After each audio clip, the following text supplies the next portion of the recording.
Sa patuloy na clearing operation sa militar sa Maguindanao, tumambad ang ilang bahay at ari-arian na nasira. Alamin daw ng Philippine Army kung sila o ang BIFF ang nakapinsala. Saksi si Cedric Castillo.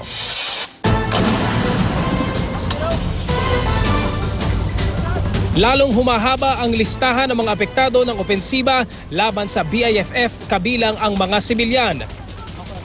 Sa Barangay Elian sa Datu Saudi Ampatuan, Maguindanao, isang bahay ang nagkabutas-butas ng yero, nasira ang bahagi ng pader at nawasak ang mga gamit.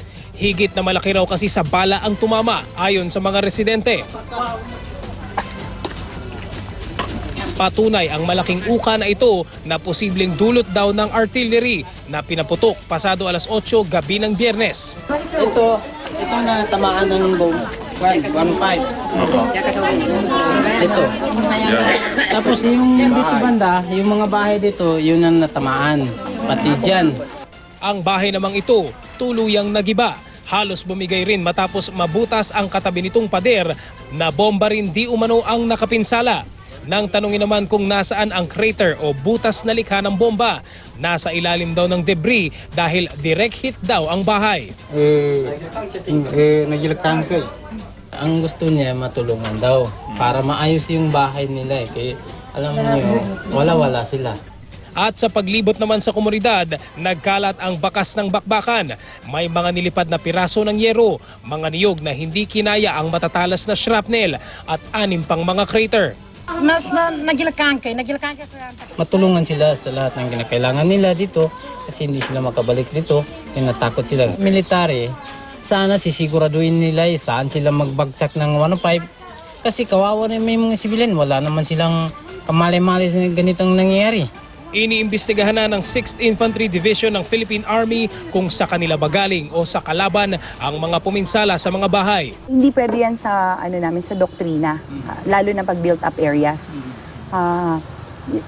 Pero pag siguro may running gun battle siya at mapunta doon, may mga bagay siguro na hindi maiwasan. Kaya nga kailangan ng investigasyon. Even ang BIFF may mortar based doon sa mga encounters na nangyari na for the past few days. In fact, isa sa casualties natin ay natamaan ng mortar.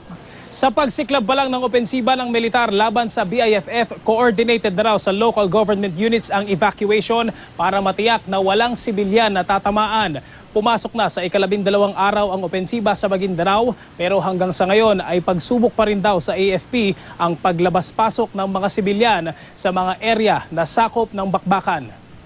Iniimbestigahan na rin ang damit na ito na may tatak na BIFF of the MILF, bukod pa sa ibang uniforme raw ng MILF na narecover sa mga lugar kung saan nakaengkwentro ng militar ang BIFF. Kung meron mang nakikitang uniforms ng MILF dyan, it's possible na suot-suot ng BIFF yung uniform ng MILF or nabili niya o hindi natin alam. Hindi nga natin masabi sa ngayon kung bakit may MILF uniform doon. Pero hindi nakapagtataka.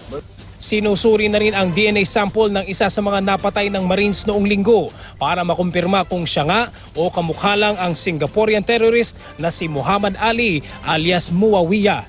Mula rito sa Maguindanao, ako si Cedric Castillo ang inyong saksi.